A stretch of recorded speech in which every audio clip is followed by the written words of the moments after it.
ముఖ్యమంత్రి గౌరవనీయులు చంద్రబాబు నాయుడు గారి అధ్యక్షతన కేబినెట్ మీటింగ్ సచివాలయంలో జరిగింది. 13వ కేబినెట్ మీటింగ్. ఈ కేబినెట్ మీటింగ్లో ముఖ్యంగా రాష్ట్ర ఆర్థిక పరిస్థితిని, దేశంలో రాష్ట్ర పరిస్థితిని మెరుగుపరచడానికి కావాల్సిన కొన్ని పాలసీస్కి కేబినెట్ ఆమోదం తెలపడం జరిగింది. దాంట్లో ముఖ్యంగా information technology and global competitive centres policy 4.0 24-29 ఏదైతే ప్రతిపాదన చేశారో ఆ బిల్లుకి ఆమోదం, ఆ పాలసీకి ఆమోదం తెలపడం జరిగిందని చెప్పేసి మనం చేస్తాను. నేను ఈ గ్లోబల్ కాంపిటేటివ్ సెంటర్స్ అనేది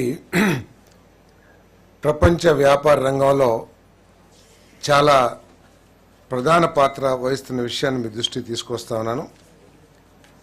వీటిని ఎక్కువగా ఎంఎన్సీస్ ఫారిన్ కంట్రీస్లో ఎక్కువగా స్థాపిస్తూ ఉన్నారు. రిమోట్ వర్క్, హైబ్రిడ్ వర్క్ మరియు కోవర్కింగ్ స్పేస్లు వంటి అత్యాధునిక సర్వీస్ డెలివరీ మోడల్ని ఏర్పాటు చేయటం ఈ పాలసీ యొక్క లక్ష్యం అని చెప్పేసి మనం చేస్తా ఉన్నాను. నేను ఈ పాలసీ మూలంగా రాష్ట్ర ఆర్థిక పరిస్థితి, గిగ్ ఎకానమీ పెద్ద ఎత్తున అభివృద్ధి చెంది 2047లో భాగంగా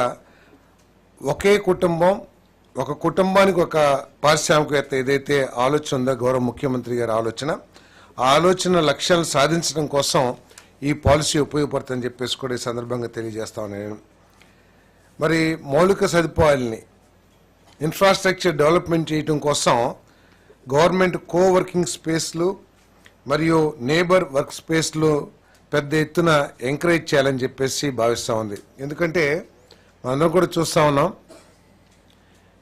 ఒకప్పుడు ఉద్యోగం అంటే పొద్దున్నే 9ంటికి వెళ్ళో లేకపోతే వాళ్ళ టైం నిర్దేశించబడ్డ సమయానికి వెళ్ళి సాయంత్రం వరకు అదే ఆఫీస్లో కూర్చొని పనిచేసే విధానం ఉండేది. కానీ కరోనా వచ్చిన తర్వాత మనం చూస్తా ఉన్నాం, మన గ్రామాల్లో మనందరం ఆ పిల్లలకి ఉద్యోగాలు పోయినాయా ఏంటి అని అనుకుంటా ఉంటే కాదు, అందరూ కూడా ఉద్యోగం చేస్తున్నారు. పెద్ద పెద్ద ఎంఎన్సీ కంపెనీలో పనిచేస్తూ ఉన్నారు. అయినా కూడా వాళ్ళందరూ కూడా వాళ్ళ గ్రామాల నుంచి, వాళ్ళ ఇంట్లో నుంచి వాళ్ళు పనిచేసి వర్క్ ఫ్రమ్ హోమ్ ఏదైతే ఉందో ఆ వసతిని వినియోగించుకుంటున్న విషయం మనందరం కూడా చూస్తూ ఉన్నాం. దానికోసం అని చెప్పేసి ఈ కోవర్కింగ్ స్పేస్ని, అదేవిధంగా నేబర్ వర్క్ స్పేస్ని డెవలప్ చేయాలని ఈ ప్రభుత్వం ఆలోచన చేస్తుంది. దానికోసం ఎవరైనా డెవలప్ చేస్తే వాళ్ళందరికీ కూడా మరి ఇన్సెంటివ్స్ ఇచ్చే కార్యక్రమం కూడా చేయబోతున్నామని చెప్పేసి మనం చేస్తాను. కోవర్కింగ్ స్పేస్ అంటే కేవలం ఐటీ కంపెనీ పెట్టేసి ఉద్యోగం అయిపోగానే వాళ్ళ ఇంటికి వాళ్ళు వెళ్ళిపోతాం అట్లా కాకుండా ఒకే సెంటర్ని ఏర్పాటు చేసి ఐటీ కంపెనీ, అక్కడే షాపింగ్ కాంప్లెక్స్, అక్కడే ఇంకేదన్నా ఎంటర్టైన్మెంట్ సెంటర్స్ కానివ్వండి, ఆ విధంగా ఒక కాంప్లెక్స్ లాగా తయారు చేయటం కోవర్కింగ్ స్పేస్లో భాగంగా చేస్తాం. అదేవిధంగా నైబర్హుడ్ వర్కింగ్ స్పేస్ ఏదైతే ఉందో ఆ డెవలపర్స్ ఇది మెయిన్గా తిరుపతి, వైజాగ్, విజయవాడ, అమరావతి ఇటువంటి పెద్ద సెంటర్స్లో ఉంటాయి. దీనికి అనుబంధంగా పల్లెటూరులో కూడా లేకపోతే చిన్న చిన్న సెంటర్ మండల్ హెడ్ క్వార్టర్స్లో కూడా ఈ కోవర్కింగ్ స్పేస్ ఏర్పాటు చేసి అక్కడ ఆ విలేజెస్లో కూడా వాళ్ళందరూ కూడా పనిచేసే ఎన్విరాన్మెంట్ని కల్పించాలనేది ఈ పాలసీ యొక్క లక్ష్యం అని చెప్పేసి మనం చేస్తా ఉన్నాను నేను.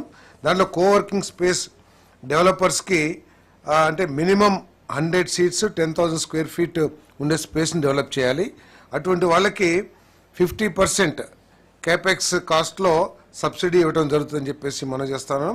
అదేవిధంగా మ్యాక్సిమం 2,000 రూపాయలు పర్ స్క్వేర్ ఫీట్, అంటే సపోజ్ ఒక 1000 స్క్వేర్ ఫీట్ డెవలప్ మినిమం 10,000 చేయాలి. 10,000 స్క్వేర్ ఫీట్ చేస్తే మ్యాక్సిమం 2,000 రూపాయలు పర్ స్క్వేర్ ఫీట్ సబ్సిడీ ఇచ్చే కార్యక్రమం చేస్తున్నామని చెప్పేసి మనం చేస్తాను. మరి అదేవిధంగా ఈ subsidy 50% of the building space కట్టడం కానీ అది అయినాకే రిలీజ్ చేస్తారని చెప్పేసి కూడా ఈ సందర్భంగా తెలియజేస్తాను. అదేవిధంగా 2,000 రూపీస్ పర్ సీట్, అంటే ఒక 100 మందికి గనక వర్కింగ్ స్పేస్ ఏర్పాటు చేస్తే ఆ 100 మందికి 2,000 రూపీస్ కాడికని 2 lakhs రూపీస్ 6 monthsకి ఇన్సెంటివ్గా ఇచ్చే కార్యక్రమం కూడా చేయబోతుందని చెప్పేసి మనం చేస్తాను. అదేవిధంగా నేబర్హుడ్ వర్కింగ్ స్పేస్ ఏదైతే ఉందో గ్రామాల్లో లేకపోతే మండల హెడ్ క్వార్టర్స్లో ఏదైతే స్టార్ట్ చేస్తారో అక్కడ మినిమం 10 సీట్లు అంటే 10 వర్క్ స్టేషన్స్ కావాలి. Minimum 1000 square feet developed area ఉండాలి. అంటే ఒక చిన్న స్పేస్లో కూడా దాంట్లో ఒక 10 మంది పనిచేస్తే ఆ మండల హెడ్ క్వార్టర్స్లో వాళ్ళకి 50% కేపెక్స్ కాస్ట్, అదేవిధంగా 1000 rupees per square feet, 80% subsidy release చేస్తాం. అది 50% వర్క్ అయిపోయిన తర్వాత వాళ్ళకి 1000 రూపీస్ పర్ సీట్. సపోజ్ ఒక 10 సీట్లు పెట్టారనుకోండి, 10,000 రూపాయలు 6 నెలల రూపాయలు 6 నెలలు ఇచ్చే స్కీమ్ ఇన్సెంటివ్స్ ఇస్తామని చెప్పేసి కూడా మీకు మనం చేస్తాను. అదేవిధంగా ఐటీ క్యాంపస్ అంటే మీకు తెలిసిందే, చాలా పెద్ద 5 లక్షలు పైబడి ఉండే ఫ్లోర్ ఏరియా ఏదైతే ఉంటుందో ఆ ఐటీ క్యాంపస్లో ఎవరైనా ఏర్పాటు చేస్తే వాళ్ళకి 50% క్యాపిటల్ సబ్సిడీ ఇస్తారు. 2,000 రూపాయలు పర్ స్క్వేర్ ఫీట్ ఇవ్వడం జరుగుతుంది. అదే 5 సంవత్సరాల్లో. అదేవిధంగా 30% ఇచ్చిన తర్వాత కన్స్ట్రక్షన్ అయిన తర్వాత ఈ సబ్సిడీ రిలీజ్ చేసే కార్యక్రమం చేస్తామని చెప్పేసి కూడా ఈ సందర్భంగా తెలియజేస్తాను. ఇవన్నీ ఏంటంటే ఈ రాష్ట్రాన్ని ఐటీ హబ్గా డెవలప్ చేయాలి. ఈ రాష్ట్రంలో చదువుకొని పైకి వస్తున్న అనేక మంది యువకులకి ఉపాధి భరోసా కల్పించాలనే లక్ష్యంతో వీరందరి రాష్ట్ర ఆర్థిక పరిస్థితి అభివృద్ధి చెందాలనే లక్ష్యంతో ఈ పాలసీని తీసుకురావడం జరిగిందని చెప్పేసి మనం చేస్తాను. ఈ పాలసీ అట్టడుగు స్థాయిలో వ్యవస్థాపక సంస్కృతిని పెంపొందించడం, అదేవిధంగా ఆంధ్రప్రదేశ్లోని ప్రతి గ్రాడ్యుయేట్ను గ్లోబల్ మార్కెట్ స్థాయికి తీసుకువెళ్లేందుకు వారి జీతభత్యాలు, ఈ మధ్య మనం చూస్తూ ఉంటాం, ఇంజనీరింగ్ చదివినా కూడా 10,000కి 15,000 రూపాయలకి ఉద్యోగం చేసే పరిస్థితి మనం చూస్తూ ఉన్నాం. అట్లా కాకుండా వాళ్ళకి వారి గ్రామంలోనే ఇవన్నీ ఏర్పాటు చేసి అత్యధిక జీతాలు పొందే అవకాశం కల్పించడం కోసం ఈ పాలసీ తీసుకురావడం జరిగిందని చెప్పేసి మనం చేస్తాను. అదేవిధంగా INC policy, Andhra Pradesh textile apparel and garments policy 4.